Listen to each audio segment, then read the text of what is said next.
Good afternoon. A warm welcome to everyone on behalf of the European Policy Center and of its partners.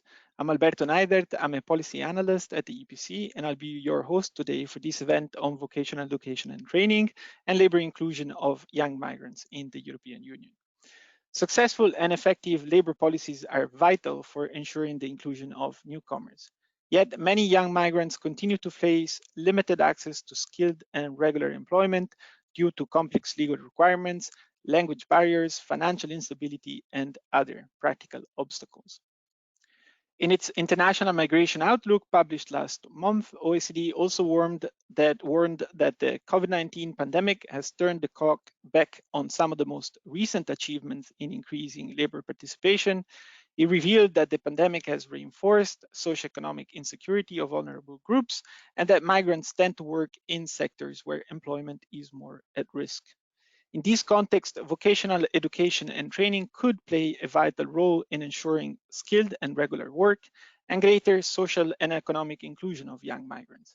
However, practical challenges as well as legal obstacles also make it difficult to access VET. It is therefore a pleasure to host you today in this event, as speakers will identify the challenges and obstacles on the path to VET and discuss what policies should be set in place to overcome them in order to ensure greater labor inclusion of young migrants. This event takes place at a very auspicious time, we believe, just a few days after the presentation of the Commission's Integration Action Plan and the celebration of the European Vocational Skills Week, but also some days before International Migrants Day. After this brief introduction, let me say a word on the program of today's event and on housekeeping rules. Sadly, I have to announce that Marianne Wind, MEP sitting in the Employment Committee, will not be able to join us today.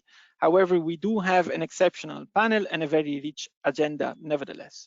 We're also very happy to announce that Ramona Carmen David Craescu will take part in the panel discussion. Ramona is an expert in the Department for Learning and Employability of CEDEFOP, the European VET agency. Our program today begins with the welcome remarks by our partners SVR and Stiftung Mercator, followed by a short film which displays the day-to-day reality and obstacles to VET which young migrants face in their host countries. After the film, the SVR study Out of the Maze will be presented. The panel discussion will follow the presentation of the study. Finally, let me remind you that after the debate with the panelists, we'll have our Q&A session. You're welcome to post your questions in writing already before the Q&A, so during the panel debate. Without further ado, I will now leave the floor to Dr. Jan Schneider, head of the SVR Research Unit, and to Ms. Susanne Farwick, director of the Center for Integration of Stiftung Mercator. Dr. Schneider and Ms. Farwick, the floor is yours.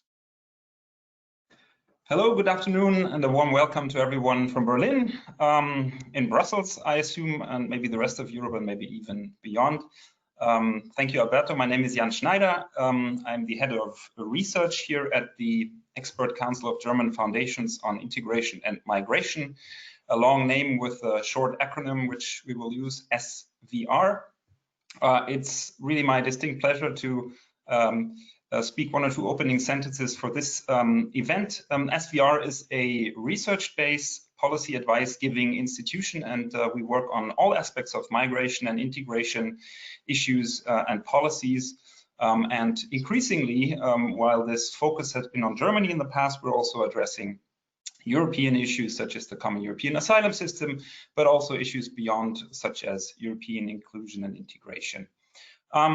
Today it's about inclusion through vocational education and training. This might be a very German topic, as Germany's system is somewhat renowned for this interaction between employment and schooling and training and apprenticeship. It's very meaningful here, but as we have learned during this project, it's also quite meaningful in other European countries, in particular with regard to taking on board newcomers from various backgrounds.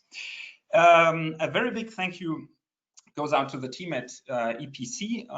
It's not the first time for them to provide a forum for our work in Brussels, so we're very grateful for that. And let me also repeat our gratitude towards our research partners in Ljubljana, Barcelona, and Vienna. I'm sure some of them or most of them are with us today.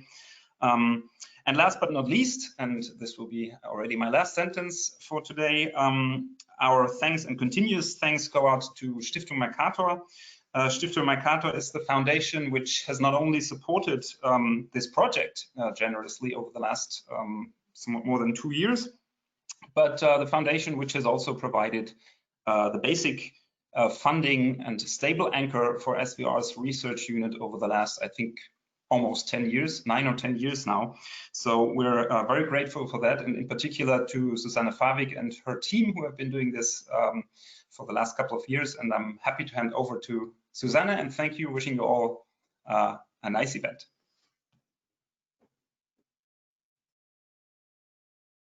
Thank you very much, Jan, for introducing me here. And me too, I'm happy to welcome you here today. As already mentioned, my name is Susanne Farwick, and I'm the director of the Center for Integration at the Mercator Foundation. Our foundation is based in North Rhine-Westphalia, in the Ruhr area. And those of you who know the region also know that it's an area which is shaped by immigration for a very long time.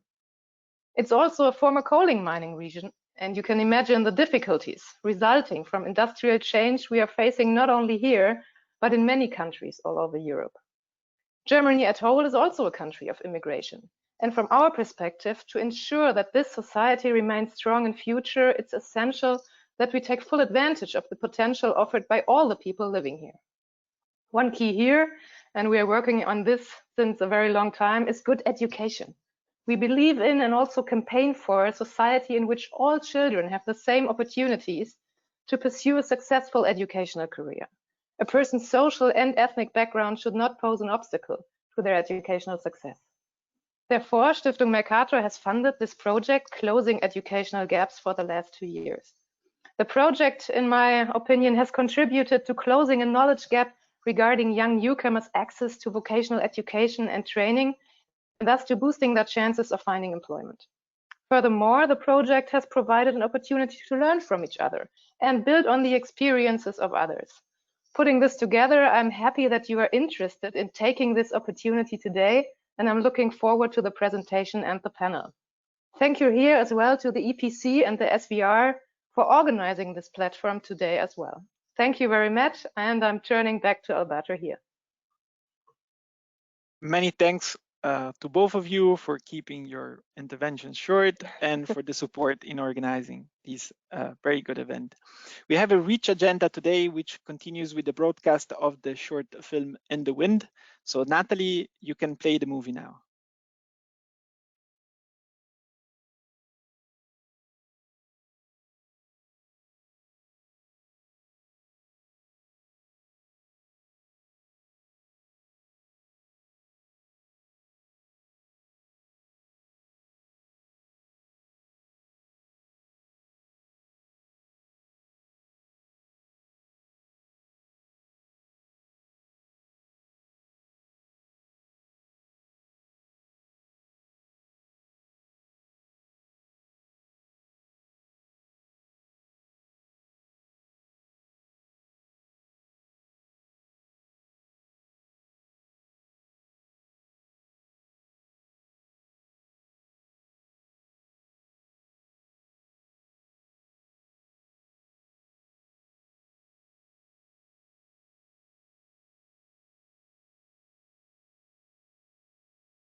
I believe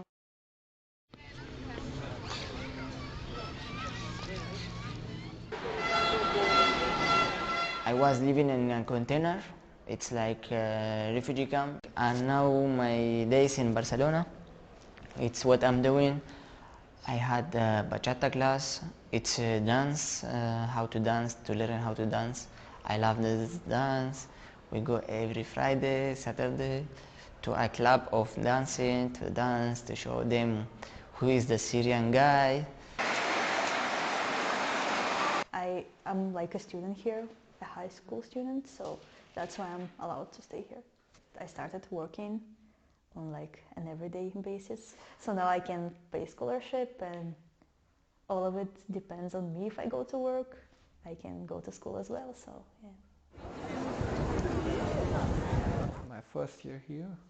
Wasn't too comfortable, like because I was underage and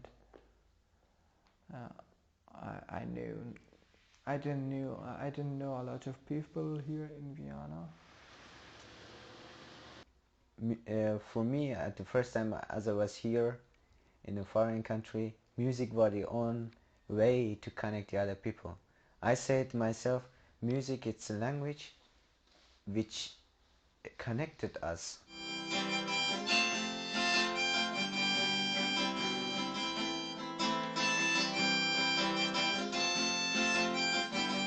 I would like to study, have business, shop, building a new life. Well, I wish I would graduate this high school finally, which I'm probably gonna graduate like at the age of 26. I want to do my master's in biomedical engineering. I like this medical machines and all of the stuff with medicine. My plans for the future, I'm going to be a rock star. No. My plans for future is I've done my nurse education, this Ausbildung, and I want to work and I want to learn about school to become this certificate to allow to go to university. And I have to see. Now after 5 years I think it's too hard way to going and educating medicine here in Germany, but maybe, who knows? How many roads must a man walk down before he called him a man? No, I have a travel document, and this travel document doesn't let me work, doesn't let me study, doesn't let me do nothing. So I'm tired of these things, like to go to tell them I want to study, they don't let you study, I want to do, they don't let you do. So I decide we have YouTube, we can study everything from there. If you're a foreigner, you are only, the country is only interested in you if you're like a rich foreigner, if you buy some property in here, and then yeah, you can go like to ministry and ask for something. But if you're like a student who actually applied for asylum, you just live on your own, you try to survive, and you have no rights for any kind of help. So it's unreachable, you know. I know a lot of people who want to do anything in their life, yeah. They want to study they're in a basic level, they want to do anything, but most of the time they are not accepted for this area or for this institute. Actually, I don't have any status. That means I'm allowed to be here. I'm allowed to going to learning as nurse and to work in hospital. But because I'm refugee, and if you're refugee, you have to say why are we here. At the first time I was there, they said me, it's not enough what you said because you're under 18. We give you a kind of we are protecting you that you be here till you're 18. And now I'm 18. I wait for this doomsday which comes, and yeah, maybe I can be here, maybe not. Listen, how many times must the volcanoes fly before you can go and cry? The answer, my friend, is blowing in the wind. The answer is blowing in the wind.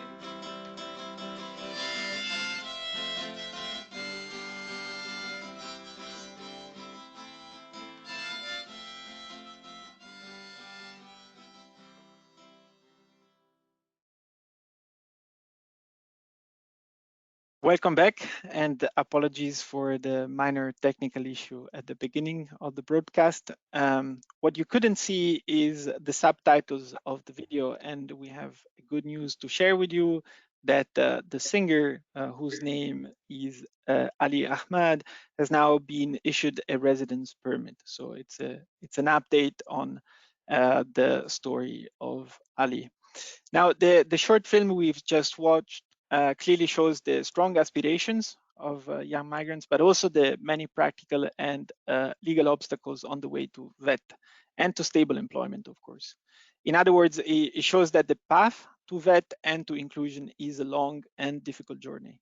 So to help us map the many bifurcations and dead ends on this journey, I'm happy to give the floor to Lena Rother and Dr. Mohini Lokhande, who are researchers at the SVR, who will present their study Out of the Maze, which is published today on the occasion of this event. So Lena and Mohini, you now have 15 minutes to present the study. Thank you. Okay, so thank you very much for your kind introduction, Alberto. This is Lena, is also the first author of the study. Take your time, Lena, to share the slides. I will just continue. Simon Morris-Lang, who is also attending this event today, and I were very happy and also very proud to share our results of the study Out of the Maze with you, which is on how to ease the path to vocational education and training for young newcomers in Europe. And comparable to the 4 young people that you saw in the film, there are more than 5 million adolescents and young adults who have fled and or immigrated to the European Union or who have moved across the EU, and vocational education and training can be a great opportunity for them to get access to the labor market, to get integrated into the society as a whole. It can also be an opportunity for the receiving countries as VET contributes to filling existing skills shortages. However, access to VET remains challenging for the young newcomers, as it contains a vast diversity of complex and fast-changing regulations and involves also many actors. And that was the reason why we decided to conduct the study, and we aim to find out in the study what structures and practices will help to improve the young newcomers' educational opportunities, and what can EU member states learn from another. So these were the 2 questions we asked, and we conducted, as Jan Schneider already said, the study with 3 partners in Ljubljana, in Vienna, and in Barcelona, who shared their insights from Austria, from Slovenia, and from Spain, so that we were able to get a quite comprehensive insight into the situation of different countries in the European Union.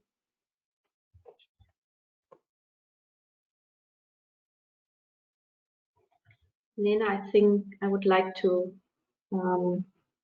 hand over to you.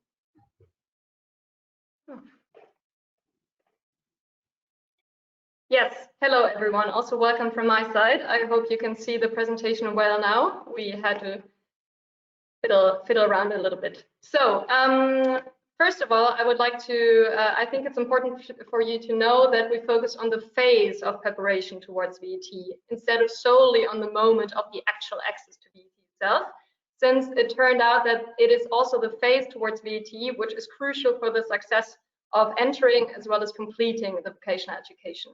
And for this, we undertook an explorative analysis in the 4 EU member states, as my colleagues already have said, in Austria, Germany, Slovenia, and Spain. And firstly, we analyzed the legislation on different levels, on the national, regional, and municipal levels. And secondly, we conducted 122 interviews, qualitative interviews in 8 European municipalities, as you can see on the slide, with newcomers on the one hand and with local staff on the other. And the cross-country research made it possible to better understand which requirements and potential hindrances become visible in different arrival settings in the European Union, And it also enabled us to identify best practices and impulses from other places which ease newcomers' access to VT. As my colleague has already mentioned, we closely collaborated with the universities of Vienna and Ljubljana, as well as the Autonomous University of Barcelona. So thank you again for the great collaboration. Resembling the study structure, I would like to provide you a brief overview of the 4 VT systems before moving on to the core results, really brief. So regarding the 4 VT systems in Austria, Germany, Slovenia and Spain, it became really apparent that the levels of practical orientation are quite different. So in Austria and Germany, VT is mostly practice oriented, whereas in Slovenia and Spain, just like in many other countries, it is more school-based. Secondly, VT improves in all 4 countries the chances to access qualified occupations afterwards, and also in all countries one can continue with higher education after completing VT. So thirdly, the topic of VT integration of young newcomers specifically plays a vital role in all 4 countries. Since they all have had higher numbers of young migrants arriving since 2014, and all 4 labor markets are aging, hence they're gradually facing more and more skills shortages. As was said at the very beginning, particularly regarding now the current COVID-19 crisis, it has become apparent that persons in low-skilled jobs are more likely to lose their occupations, and so VT should all the more be used as a gateway to skilled occupations which are more likely to be stable during crises, also for young migrants, or specifically for them. Let's move on to the first core result. I will now provide you a brief overview of requirements which largely influence young newcomers' path to vocational education, and you will see that this path resembles a maze. Due to numerous requirements and sometimes hurdles, newcomers have to face detours on the way to VT. And in Austria and Germany, it is the large range mostly of provided measures and regulations and structures that has shown to be challenging, since it is either complex to enter measures or they are hard to oversee. In Spain and Slovenia, meanwhile, it is rather the insufficient number of support measures influencing the path to VT. So to make sure that you have it a bit easier than the young newcomers, I will first provide examples of regulatory and structural requirements to access VT. One of the requirements which proves to be crucial is a certain resident status. Not very surprising, I think, meaning that many preparatory measures and support measures of VT, as well as VT itself, can only be entered when, for example, a newcomer holds a residence permit. On that topic, a staff member from a Spanish employment agency told us for foreigners, the essential requirement is that they have an identification number and residence permit. If they don't, they can neither register at the work office nor for a preparatory course. Also, age shows to be a very important factor, because depending on age, newcomers fall into the legal obligation to visit secondary or vocational school, and hence they can enter regular educational structures, or they fall through the net. In many federal states in Germany, this usually is at their 18th birthday or after, and in, for example, Slovenia, they are no longer obliged to go to school as early as 16 years. Also, recognition processes have in our analysis shown to be complex, time-consuming, and at times expensive. And this is in regards to the recognition of school certificates from their home countries, but also when it comes to, for example, applications for labor permits. Regulatory requirements are not all of it, however, because in all 4 countries, additional factors were identified, resulting in potential hurdles for young newcomers on the way to vocational education and training. For example, little knowledge of the education system. Many newcomers in Munich and Chemnitz, the German municipalities we looked at, have told me how hard it was at the beginning to orient oneself in a completely new educational system, to find out where to go for information.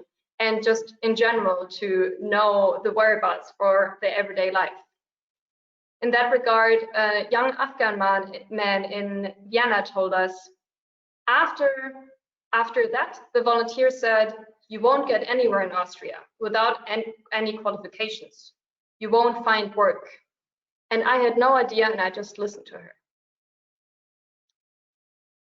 So another factor is a potential high workload, because it has shown to be a stressor, particularly when the newcomers disclose gaps in their educational history, or when they're having to learn a new language.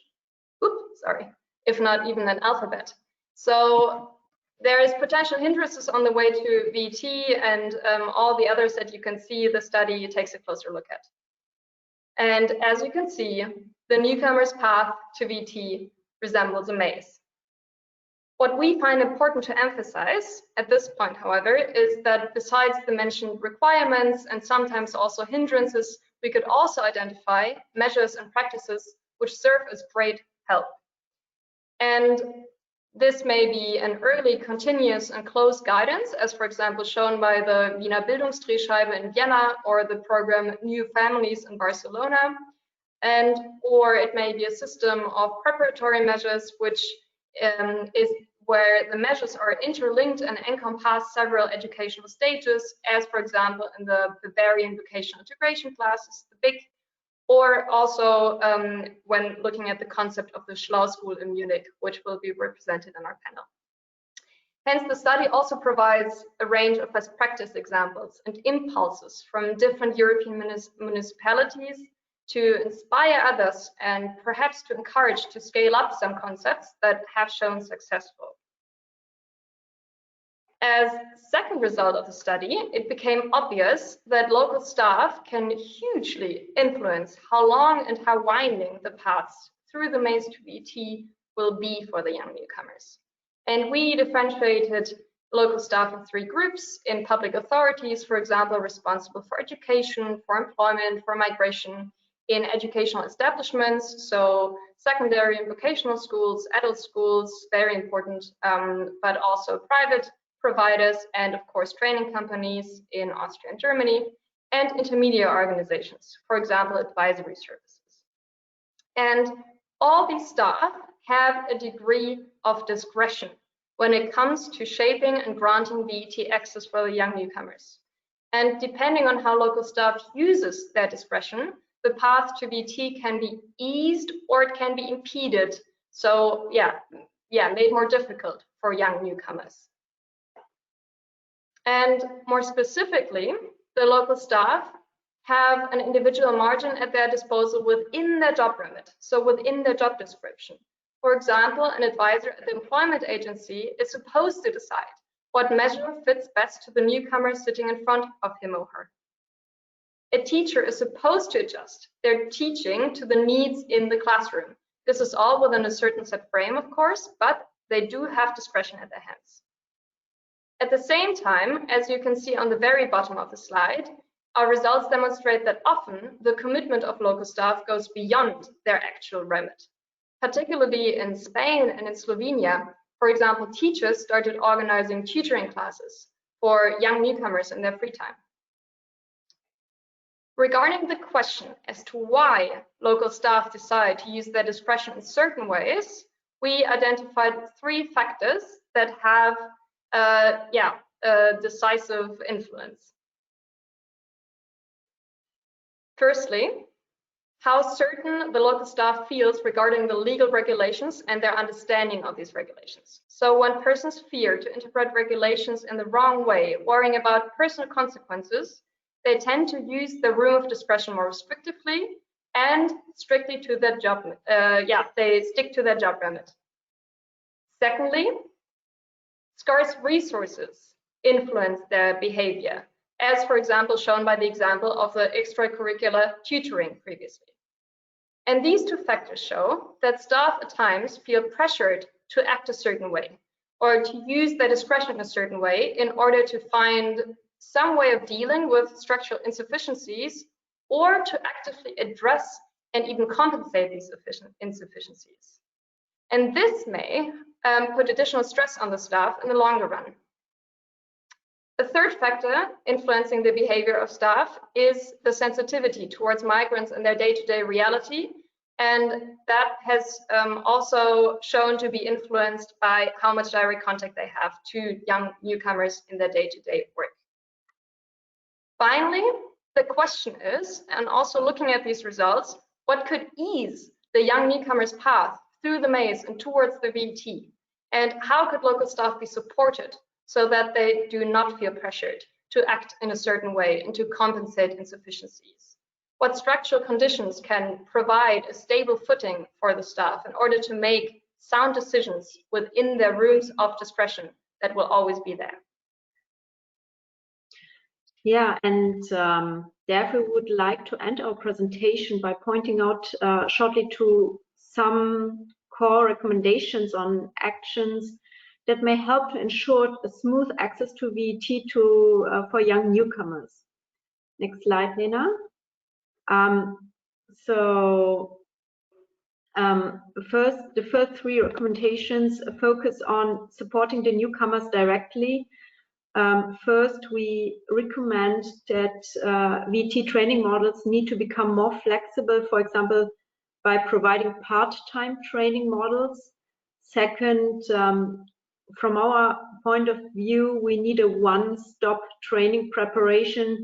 That means that preparation is organized by one actor or one network of actors that provide guidance and preparations for the newcomers from the moment they arrive in a country until they enter VET and even beyond. And third, it is necessary that there are enough places in preparatory courses, that the courses are oriented towards the newcomers' needs, and also that there are enough opportunities for professional qualifications for the staff that are involved into these courses. And it is necessary to provide good parameters to support the local supporters, the local actors. So it is necessary that if the community measures for education integration of young newcomers, if they should be successful, all actors involved have to cooperate closely. This means they should share information about their activities. They should meet regularly. They should set common goals, and they should also coordinate their activities in a network. Moreover, it is necessary that additional limited funding, such as also provided by the EU funds, like by AMIF, ESF and ESF+, should be distributed need-based and also based on data, evidence-based. One should use small-scale social, economic data to determine the level of burden a place or district has to carry. And I think that this procedure helps local actors to make good decisions on how to distribute funds also within a community, to make the funds really target on the newcomers' needs. Yeah, this was just a very quick overview of our core recommended actions. We thank you very much for your attention and look very much forward to discussing the results and the recommendations of the study. Thank you again, and congratulations to Lena and Mohini for the presentation of a very good study that comprehensively maps the concrete challenges in accessing VET in different European countries. Let me remind the audience that the study is available online from today, and you should have seen the link in the chat room in order to download it. Germany is often seen, as we heard in the beginning, as the model for other VET systems in Europe. To tell us if this reputation is justified and what the experience of young newcomers on the ground is, and also what innovative initiatives can be taken by local actors to overcome practical and other challenges. I'm pleased to now give the floor to Anja Kittlitz, who's research associate at the SchlaU-School of Munich. We'll now move into, of course, the panel discussions. So Anja, the floor is yours. You have 7 minutes for your preliminary remarks. Thank you, Alberto. First of all, can you see me? Because okay, so then it's just vanished from my screen. So thanks for having me, and thank you for this event underlining the importance of speaking about the lacks in our educational system concerning young migrants. When it comes to the crucial question of who educational programs and offers should be designed for young newcomers in order to empower them to shape an independent and individual future, I am glad to work for an institution that works on these questions for 20 years now. SchlaU, which is an acronym for School Analog Tuition, translated into English, started as an activist project in the year 2000 with language courses for young refugees between 16 and 21 years. And over the years, SchlaU not only established a school that offers a holistic educational program in order to support young refugees to manage an official secondary school diploma, but also was a political role model for the system of the so-called Berufsintegrationsklassen in the Bavarian vocational schools. We support the young people in terms of alphabetization, German as a foreign language, in math, ethics, or career orientation. And the SchlaU team is a mix of teachers for different school types and subjects, social pedagogues and psychologists. And the social support we live is as important as the knowledge transfer. And on top, we offer them support during the further visit in vocational schools to reduce the danger of dropping out because they cannot keep up with the mother tongue learners. So, and with the SchlaU-Werkstatt for migration pedagogy I'm working in, we support since 5 years and plus pedagogues from all over Germany to design good educational practice in this field. We accompany them and their schools on their way to an open, inclusive and diverse orientated school community. And concerning our topic today, let me state in the last 20 years, we often had good ideas, but we also failed, of course. And because we tried a lot, we also learned a lot. And we learned especially a lot about how long-lasting certain problems are. And though there were many changes made during the last 20 years, we see that the system still suffers from the same problems until today. And that is the reason many studies, on my opinion, and also conferences and books ask the same questions for almost 20 years now or more. And analyzing this development, this means for me, with our work in questions, we point at really severe and deep structural problems in our educational systems. And so to speak, we are working on a big construction site. So what am I talking about in concrete? The main obstacles the young people, and Lena and Mohini pointed this out with their studies, are interrupted educational biographies and the question of an adequate connection. It's about the fact that the German system is based on the logic of certificates and that many of the newcomers simply bring no or not the right certificate along. It's about the insecure permit statuses they have and the fear of deportation that prevents the young people from a free mind, but that is needed to learn in a proper way. And it is about the fact that education at times, especially for young refugees at this age, are with 2 up to 4 years too short to build up the knowledge to persist in vocational training schools. And many more, as you also mentioned in your study. And you also mentioned that the different systems are not able to break the barriers or to prevent that many of these young people fall through the cracks in the end. So how can or how should educational offers be designed in order to deal with these complex circumstances? From my point of view, we need on the one hand strong actors in the civil society that shape programs that aim, instead of assimilation and integration, the more participation and inclusion. And on my point of view, we need, on the other hand, attentive politicians that recognize which structural support is really needed, so that the young people are really able to set up plans for individual futures So this is really important for me, and that I don't feel the pressure of fulfilling someone else's plans, aka I called it shortage occupation, for example. And therefore, we need a secure right to stay during periods of education, and we need educational programs that are able to listen to the people, that are able to open up spaces for individual needs and solutions. We need programs that not only teach the everyday language, but educational language. We need programs that suit different target groups, such as academic learners, as well as functional and alphabets. We need programs that are able to recognize different future perspectives as equal, and we need programs that empower young people to find their own ways. And this is possible, of course, with a system of try and error in the everyday practice, but it also needs the political will on the one hand, and on the other hand, an educational system as such that is flexible enough to carry this educational freedom, especially concerning study times.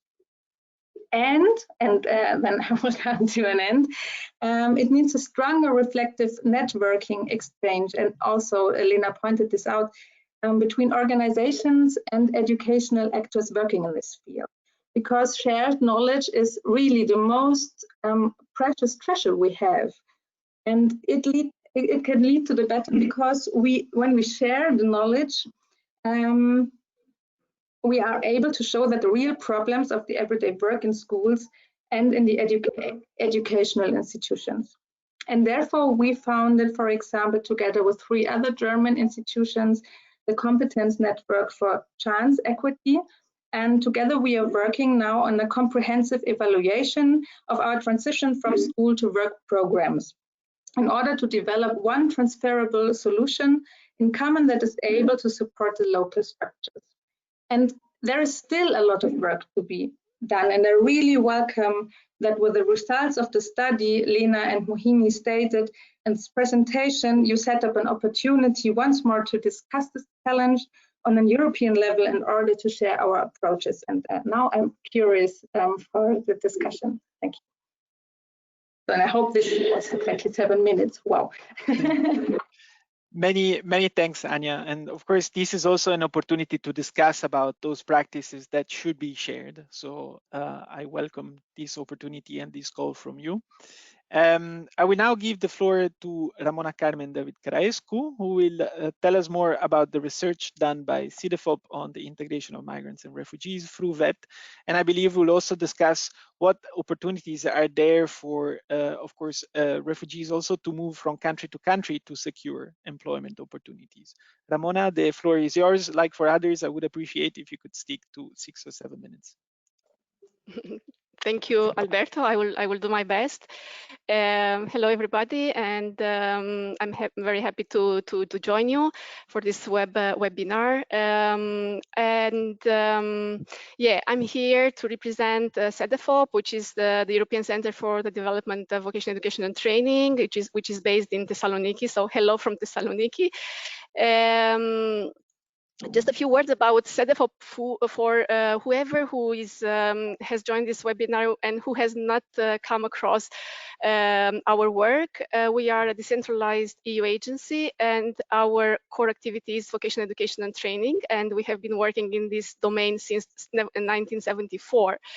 Among others, our approach or our to vocational education and training is a little bit wider than the like the provision of vocational training in the IVET system. We look at the labor market and trying to identify the skill gaps and the skills needs across the EU countries.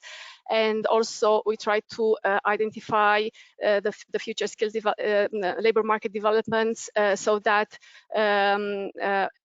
VET policies are informed on the progress on the labor market, and this is the work that we do under the Department for Skills and Labor Market. But we also look at the policies that support young people's sustainable transitions into employment and to lifelong learning. But we also look at policies that support adults upskilling, reskilling, and their participation in continuing vocational education and training. And this is the work that we do under the Department for Learning and Employability, the department which I'm representing here today. And we also look at VET systems and institutions. So we look at how the systems adjust, modernize themselves, and keep pace with needs of the labor market and the society overall.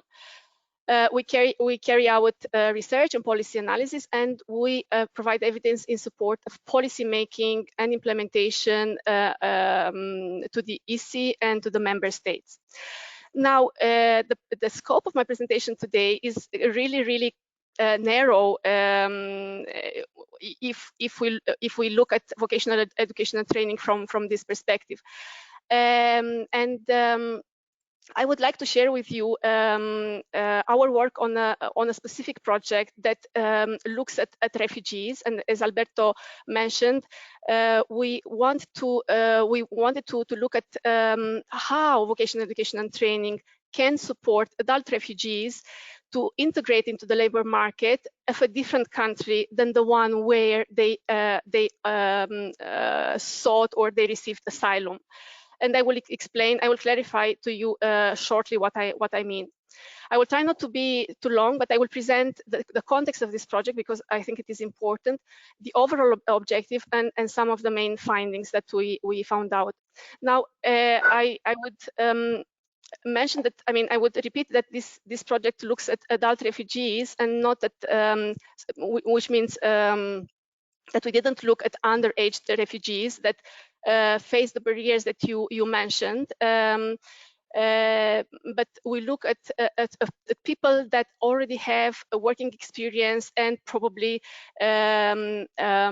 already education and training before they joined the EU, because the vocational education and training policies also encompass or are also supported by the need and the importance of recognizing the skills and competencies of these people that actually come to Europe for a better life and for safety. So the context, a little bit about the context of this project. Well, it is widely known that most refugees live in developing countries of asylum or concentrate in a few EU countries of asylum, struggling to prove themselves in economies which are unable to absorb and make full use of their labor market potential. And this is the role of vocational education and training, and the recognition and validation of their skills is quite crucial.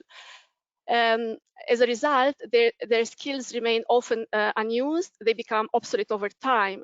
And the key challenges for Europe include sharing the responsibility for refugees fairly with major countries of asylum, and also meeting existing and future skills gaps and labor market needs, because it is widely acknowledged, and colleagues before me also mentioned that all EU member countries face and will face labor shortages in the future. So in this context, CEDEFOP's project, which is titled Complementary Pathways for Adult Refugees, the Role of VET Skills and Qualifications, started in 2018 and seeks to contribute to these challenges by identifying and piloting a skills-based complementary pathway that allows adult refugees to legally move from their first country of asylum to another receiving country for the purpose of employment, based on matching between their skills and competencies and the labor market needs in the receiving country.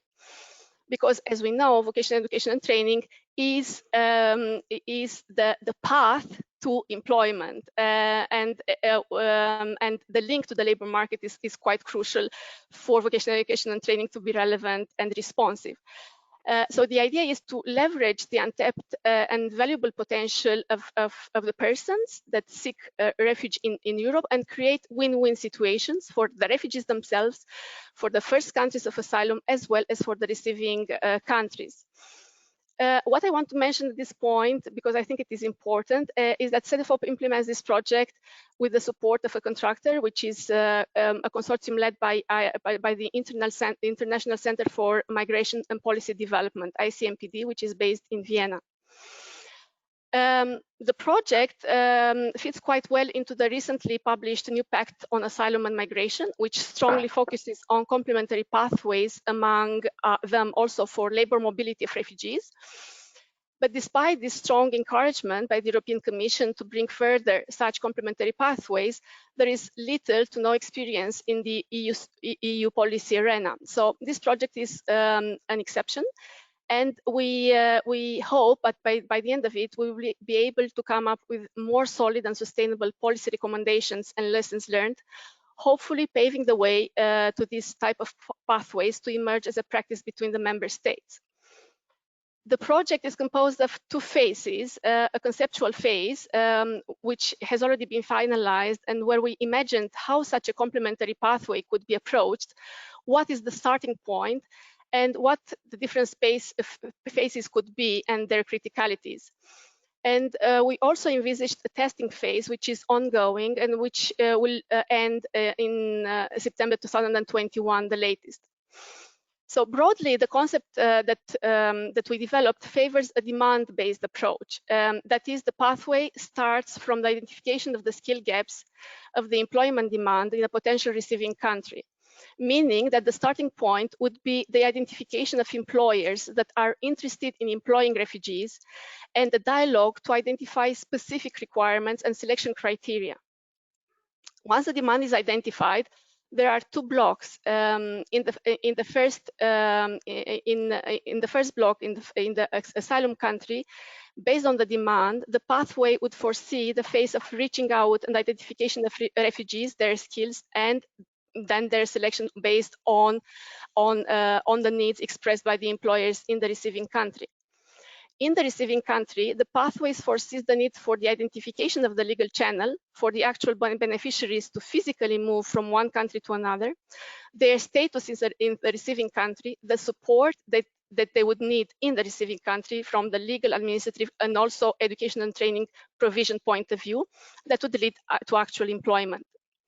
So as I said, currently the project is in its testing phase, and the concept is, we are testing the concept in Portugal, that would be a receiving country, and in Greece, which would be a sending country. The phase encompasses almost exclusively field work and contact with various actors spanning from authorities, employers, NGOs, refugees themselves. For the time being, most resources have been concentrated in the identification of the labor market demand in Portugal and dialogue with employers, but we also started the work in Greece to identify and profile refugees that may be interested in taking up employment in Portugal. So I will share with you some of the main findings related, first of all, to the labor market side. So this, what signals we received from the employment side, from the employer side. And I also brief you on the challenges with identifying Greece. All this first phase in Portugal and Greece was carried out during the pandemic. And I want to underline this because you will see that irrespective of the difficulties, the signals that we received from the employers are quite positive and encouraging. So we carried out meetings with a number of employers, such as Microsoft, IKEA, Jerónimo Martins, which is the largest supermarket chain in Portugal, Teleperformance, which is the global company of customer service support, Grace, which is part of CSR Europe, which gathers 180 companies in Portugal, the largest healthcare provider in Portugal, the Confederation of Portuguese Farmers, the largest company in the catering industry, and the recruitment agency for the countryside regions. Now, employers that we met have shown genuine interest in hiring refugees, either due to corporate social responsibility strategy or due to struggle to find workers with specific qualification and experience. the skills or profiles in demand span from low to high skilled workers. So we have, they expressed interest in the low level of the skill spectrum, workers for civil construction, such as bricklayer, helpers, textile and clothing industry, in agriculture, general farm workers. The medium level, they expressed interest in operators of agricultural machinery and equipment, technicians in sterilization of surgical instruments, call center operators and customer service support, logistics sector workers, and so on and so forth. On the high skilled level, there is a need for mostly for engineers, but also for information technology specialists. There is indeed a very high demand for IT professionals, either with training in the area or experience. But for these positions, advanced knowledge of English is mandatory. They are looking in particular for what concerns the low level and medium level of skills. Employers are looking particularly for soft skills, and a lack of qualification or experience does not seem to pose a problem, in particular in those cases where employers can provide in-house training. Employers at these levels are more interested in behavior competencies and soft skills such as motivation, diligence, and high levels of attendance and reliability. The employers themselves can provide training for technical skills, whereas they would expect support from the public authorities or from the public education and training providers in training for soft skills such as cultural orientation and language courses. Ramona, I'm sorry to have to cut you, but really we don't have a lot of time for each of the presentations, but I think you have already provided a clear overview of what are the potential of the project, so we can perhaps leave some of the details further for the Q&A session. So Yes. thank you a lot for of course mentioning this initiative, and we can of course discuss it further. Now I would like to move on and ask, of course, our last speaker, Mr. Antoine Savary, if you could join and add your own preliminary remarks. And again, I would invite you to be brief. So if you could stick to the 7 minutes allocated, so we have time both for a quick discussion among ourselves and then Q&A session. Just as a reminder to the public, you can already pose your questions in the chat box, which will be picked up and asked to the panelists later. Antoine, the floor is yours. Yes, thank you, Alberto, and good afternoon. I will try to be brief and to the point. You know that the Commission has adopted an action plan on integration and inclusion on 24th of November. I mean, I will try to present you what are the main points that concern the integration in the labor market of young migrants in this action plan. But before, I would like to give you 3 figures because that are quite telling on the situation of young migrants in the EU. The first one is a general figure, not specifically on young people, but the employment rate at EU level. There's a 10 percentage point gap between natives and migrants, natives 74% and migrants 64%. And on the overall population, we already have a gap in terms of employment, which is even worse for women. The second figure I would like to give you, which will also give you an idea of a problem on the issue that we face in terms of integration, is the share of dropping out from young people who get out of the education system without a post-secondary education. Then we have a rate for natives which is 9% and migrants 23%, and a huge gap also, difference between migrants and native.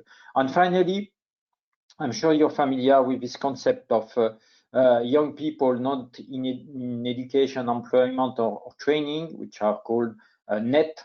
For this net percentage, we have 21% for non-EU born and 12% for natives at EU level in 2018. And this is also a big gap. We are talking about young people between 18 and 24 years of age. Then just to show you the extent of the problem in terms of integration in the labor market that we are facing, with huge gaps between natives and the migrants. Now I will come directly to the action plan. There are 9 parts and priorities in the action plan. It has been structured in accordance with these 9 parts, but I will talk about only 2 of them, which are very important, which are thematic one, education and employment. Then, of course, all these actions are not directly connected to that. There are more actions on the objectives related to integration in the labor market in general.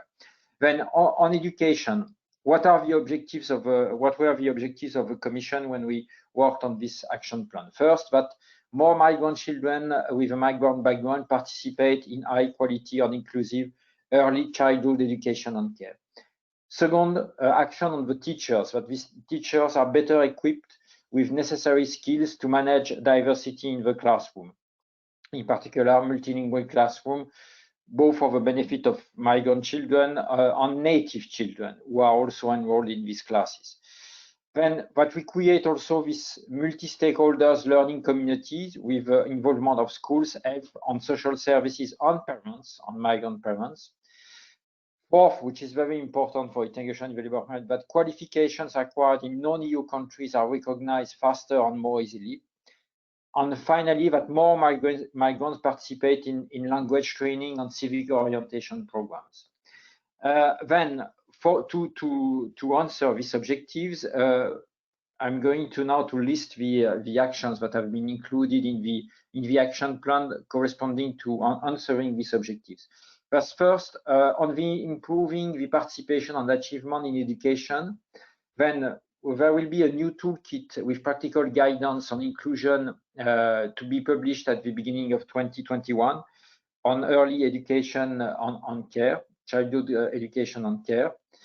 There will be targeted supports to teachers to develop competence for dealing with cultural, religious and linguistic diversity in classroom. These are actions that will be carried out by our colleagues on EAC and financed by the Erasmus program, with in particular the Erasmus Teachers Academy.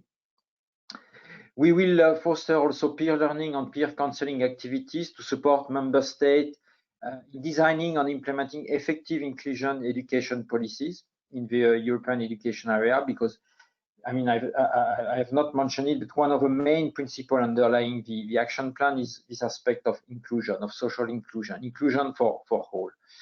And we will provide targeted training for youth workers to acquire the skills specifically required for supporting integration of young migrants. Now, on the specific topic of recognition of qualifications, then we will foster cooperation between the national authorities in charge of recognition of qualification, these ENIC-NARIC networks that maybe some of you know.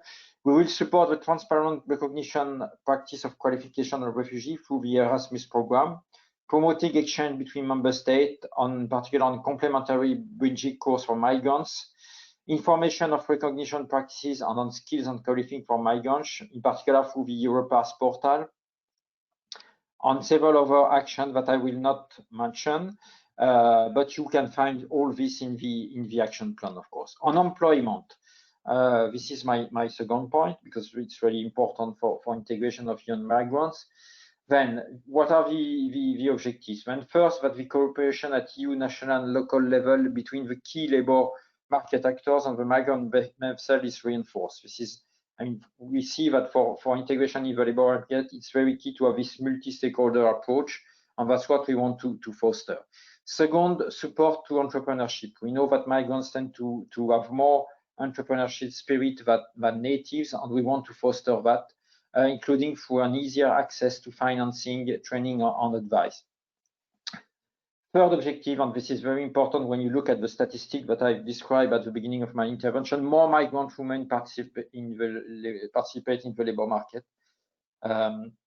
We know that migrant women, especially when they arrive in the EU with young children, do not necessarily participate in integration measures, and maybe will never participate in the labor market. Then this is something on which we must really put our attention in the context of implementation of the action plan. The assessment of migrant skills is, of course, beyond the recognition of qualification, but the assessment of skills also is effective and faster, with upskilling and reskilling continuously supported. Also, to validate also the informal skills that migrants bring with them. And of course, and this is connected to the topic of today, more migrants participate in high quality vocational and education training. Then what will the Commission do to achieve these objectives? We will work with social and economic partners on all this issue to promote this multi-stakeholder approach, in particular in the context of this European Partnership on Integration that we have signed 3 years ago with economic and social partners. We will support employers for exchange and peer-to-peer learning, building on the networks that we have already created of employers interested in working on integration. We will provide support for inclusive entrepreneurship under the InvestEU, which will be the main vehicle for supporting migrant entrepreneurship in the next financial framework, also including mentoring schemes. And we will facilitate the assessment and validation of skill through the exchange in the context of the European Integration Network, the European Network of PES, and the updated Europass platform. And we will continue to promote the use of the EU Skills Profile tool for third country national, a tool which has been developed 3 or 4 years ago to assess the basic skills of migrants. Then all that will be supported, of course, through funding, from EU funding, in particular through under ESF+, with a new objective on integration, a specific objective on integration under ESF+. And of course, ESF+ will be the main financial vehicle to finance vocational and education training in the context of the EU funding for integration. And I think I will stop here because I've already exceeded my time. By 1 minute, indeed. But many thanks for doing your best to stick to it. So, and also for the good contribution to the discussion. Now we have a few minutes for a short debate, but I would remind the audience that they can not only ask their questions directly in the chat room, but they can also raise their hand. And of course, I'll be happy to give them the floor if they want to take it and ask the questions in person. Before that, and while the audience gather their thoughts and start asking their questions, I would like to go back to some of the main issues that were touched by each of the speakers. And so I will start with a couple of questions, one for Lena and one for Anja. And I'd be happy, of course, if you would like to address any comment to Antoine and to Ramona, if you have any. So the first one for Lena, really, because all the recommendations provided in the study are sensible, and they are very much in line with what has been recommended in other studies. One thing that really surprised me is that you very well identify what are the legal obstacles that prevent newcomers from accessing VET. And I didn't see in the recommendations any proposal to further harmonize national systems or to remove these obstacles. And I was wondering whether this comes from a sensitivity that, of course, this is a national competence, so of course there is less margin for maneuver there, or whether it also comes from a sensitivity to the fact that whether systems work in practice or not also depends on the culture that you also talk about in your study when you talk about what are the competences and the attitude of the advisory and local actors who function as gatekeepers. And then one question for Anja. One interesting part of the action plan that overlaps with the work that you do is that, of course, you also work towards enhancing the competences of teachers, and of course you provide training. And so I was wondering if you could tell us, based on your experience, what are the essential elements in your view of these training that the Commission is also would like to reinforce. If you could keep your answer short so that we can have a round of questions, and then again I will invite the audience to already post their questions in the chat box. Thank you, Alberto. I hope you don't hear the music in front of my window. If you do, please don't be irritated. Yes, so thank you for the question, a very relevant question indeed. So I think there are different reasons why we didn't really focus on legal recommendations. First of all, as you said, it's a member state's responsibility to do so, and our focus at the SVR is actionable policy advice, which can be applied in different contexts. So we hope that readers from different EU countries, also from other countries in the 4 countries analyzed, can perhaps take some impulses from the study that fit to their context. And several levels play into migration, integration, and education of young refugees and other newcomers. Usually they all play a role, so it would surpass the extent of the study. And also, it is not only the legal framework, as our study really tries to emphasize, it is also so much more. It is the realization of regulations and structures, which makes it really important to look at the municipal levels. And our actionable recommendations do focus on the municipal level and how this can be supported. Yes, then I'll give the floor to Anja. Yes, Anja? Who I hope is still with us. Yes. Yeah, I am still with you. And you asked for the main competences of teachers. And we, as I told you, we already have quite a long history with teachers working in refugee classes. And over all these years, I still can state it's about, of course, language training. It's about also competence training. And it's about the question of how can teachers also can act like social workers, because it's not only about the knowledge transfer in class, mostly it's about of shaping a secure atmosphere, a feeling of home, a feeling of that you can stay here and that you have a home, really. And very important for us in our work is that we try to help the teachers to a really self-reflexive and critical pedagogy, and to help them to think always about their own role in the classroom. Am I a patriarch helper, or am I really a supporter and someone who guides the young people to their own futures? And that's for me really the main point, and that's the big lack we have in the educational system for teacher trainings, because mostly the universities are still not able to train anti-racist education, for example. Many thanks. I think this is an excellent answer and hopefully will be taken on board as well. I would like to now give the floor to Florian Sichling, if I am pronouncing your name correctly. You can turn, actually Nat can turn your microphone on and you can ask your question directly, and then I will give the floor to Helena, who has collected questions from the audience.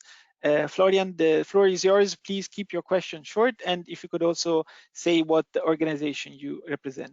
Thank you.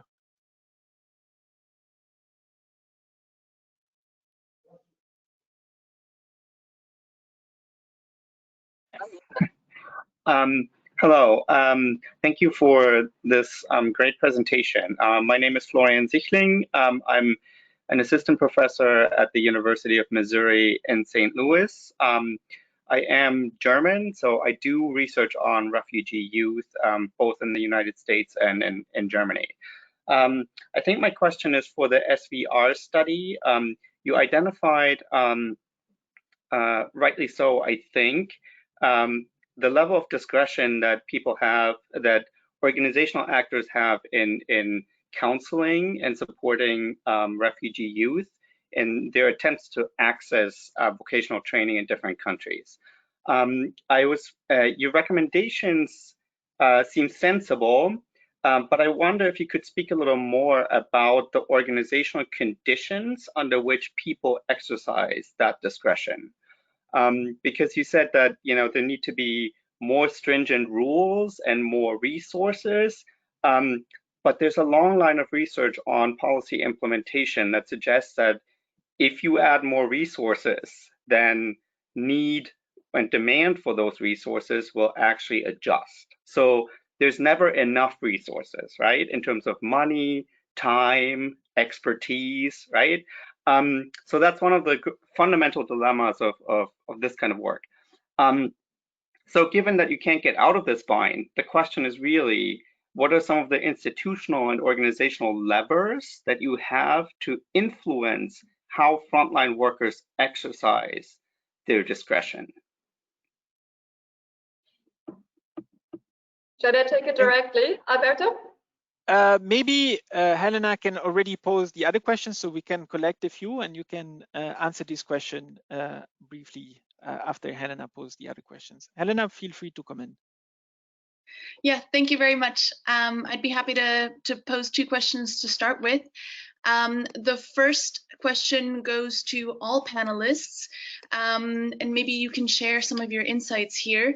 It has to do with the fact that the study was conducted some time before the COVID-19 pandemic hit Europe, and we all know that COVID-19 has placed additional burdens and stress on young migrants in terms of accessing or continuing education, as well as their pathway to entering the labor market.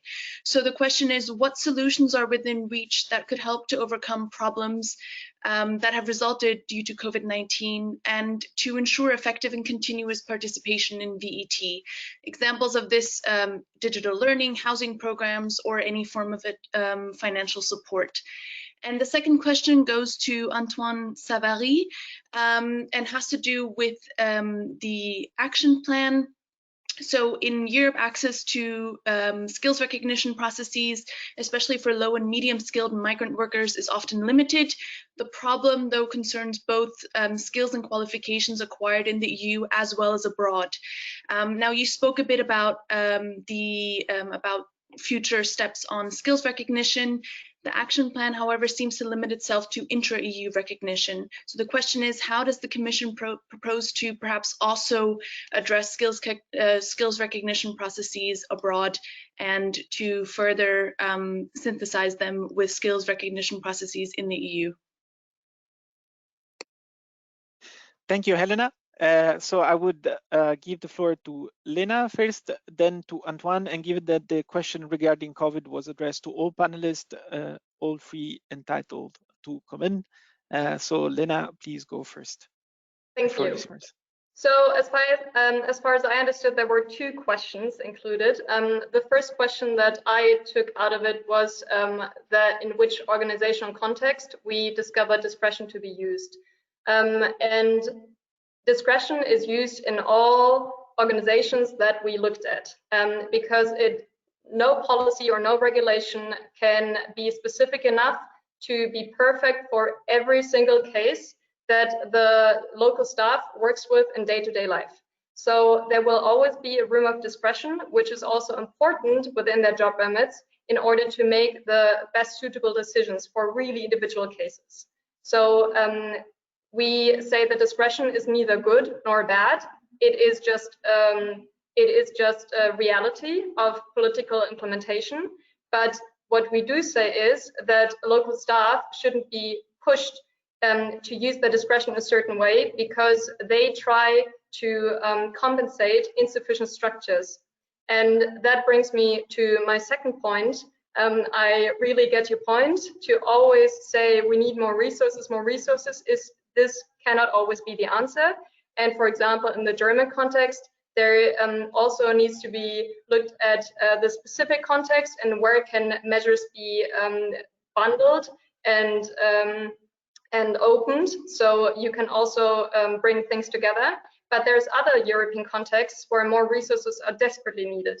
And that's why our recommended actions, in our actions, we do recommend to have needs-based allocation of additional funding using, for example, small-scale social space data. So really using the data that is existing to give additional funding to some places that desperately need it. Thank you, Lena. Then I'll give the floor to Antoine to address the specific question that was addressed to him. Yes, I mean, we know that, I mean, there are two things, recognition of qualification and recognition of skills. It's true that recognition of qualification, we have a system which works inside the EU with EQF, you know, the European Qualification Framework. But we have some issues with recognition of qualifications acquired in a third country. And we know that some member states have developed their own systems of recognition. And what we would like to do and to foster is that these systems which are developed at the national level can be used also by other member states who are having, you know, people coming to their territory and settling and having acquired some qualifications which have already been recognized by another member state with an equivalent, and maybe with what is very common is the additional bridging course in order to bridge the gaps between the different level of qualification. For skills, there are some here too. I mean, there are some interesting initiatives that have been developed throughout the EU, in particular in countries most affected by the migration influx in 2015. And I'm thinking of Germany, who has developed this MySkills tool, which is a very interesting tool, which I think could be used also by other countries. When you see, I mean, there's really a rationale and the logic to expand and to scale up these national initiatives at EU level. Because, I mean, there's not so much difference between being a plumber in France or in Germany, but maybe a small one. But if you are recognized, if Germany has recognized your skills as a plumber in Germany, you could do the same. You could do the same work in France or in Italy or in the Netherlands. And that's a bit this idea that we have, that we should really try to not to make the same effort each time in each country, but really to have an exchange of tools on practices at EU level through the relevant network on the relevant groups. That's a bit the idea behind the action plan. But of course, we lack. I mean, we are lacking something which could solve the problem. It's more tools which are developed, but which could serve the EU. But in this aspect, as you know, I mean, it remains a national competence. In terms of legislation, we cannot do very much at EU level. Thank you, Antoine, for the very good and honest answer also. Perhaps I can address the question regarding to COVID to Ramona. So there's time for another quick round of a couple of questions before we draw to an end. Maybe Ramona, you can take the floor and answer the question related to COVID. Yes, thank you. I will try to answer the question, but I would see the COVID crisis both from the, let's say, from the positive lessons learned and also from the negative lessons learned. Because, I mean, on the positive side, member states have really understood that there is a need, and this ties in with what Antoine said, that there is a need to really see what are the hurdles that that the systems has in and impedes the recognition of the skills and qualifications of migrant workers, because especially in the healthcare system, there was a pressure on the professionals working in the hospital, in the healthcare system, and there the member states, in particular Ireland, turned out to migrant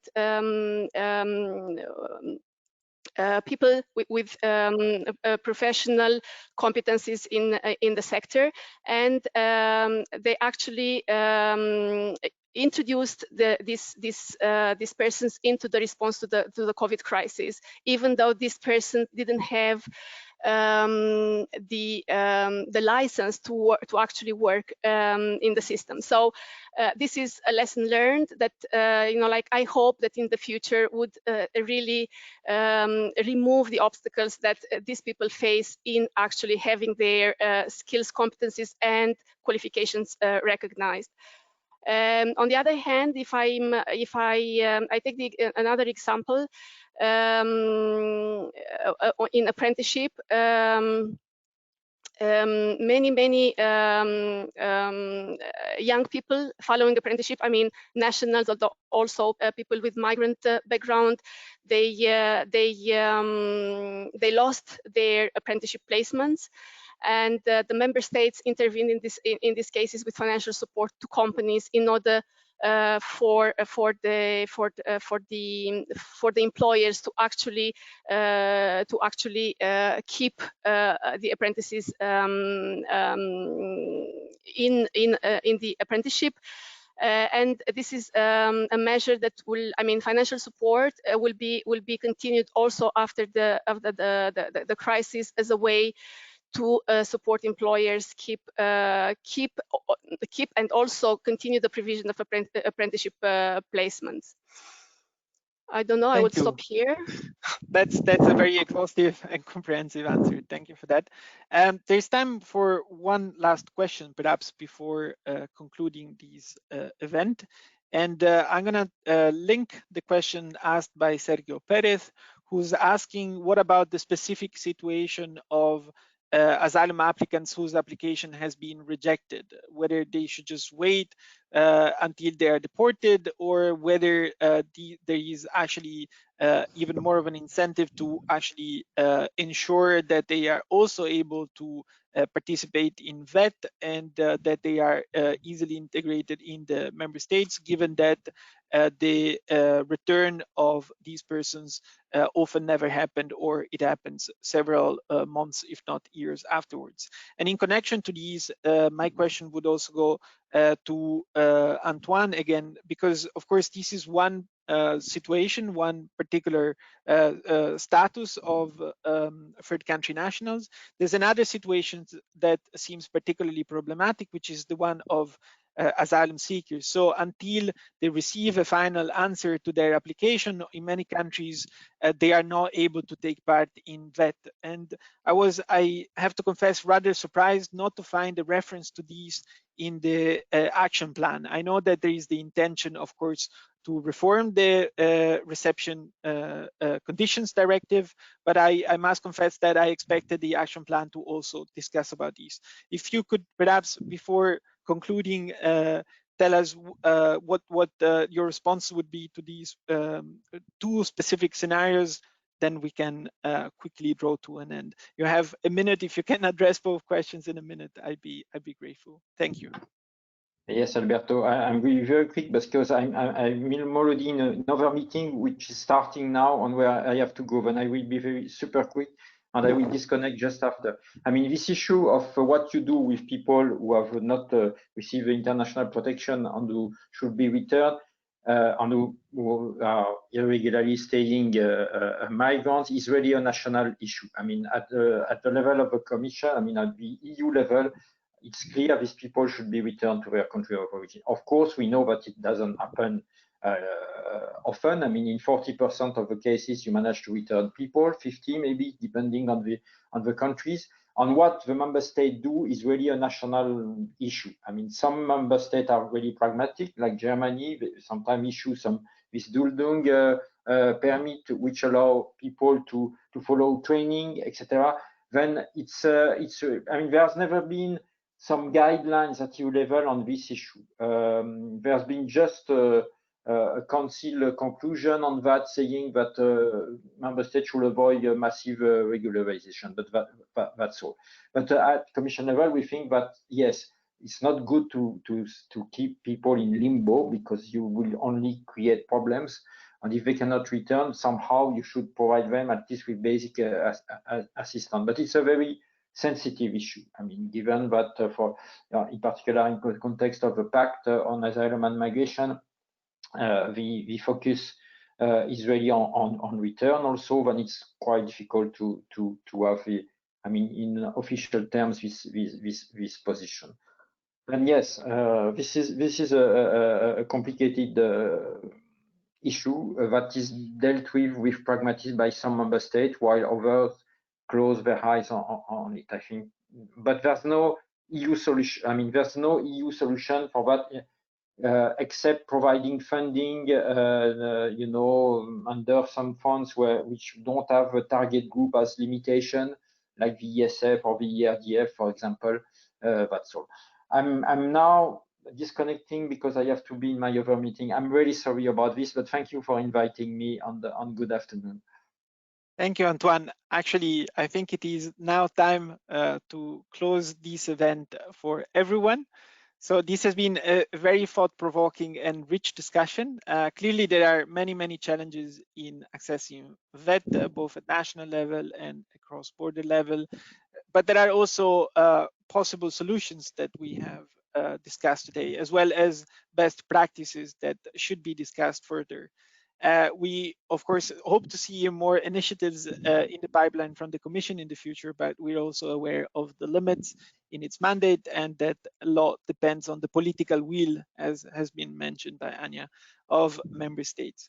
Now, before closing our event, I would like to thank the speakers for joining us and, of course, SVR and Connecting Europe for the very easy and productive partnership. We hope to be able to work together again very soon in 2021. And I would like to thank Elena, our program assistant, for her great assistance in the organization of this event. The time has come to say goodbye. This may be the last event that, of course, you may organize by DPC that you may attend in 2020. So let me also wish you some pleasant Christmas holidays and a Happy New Year on behalf of the European Policy Center and of the European Migration and Diversity Program of the EPC. Have a good afternoon, everyone.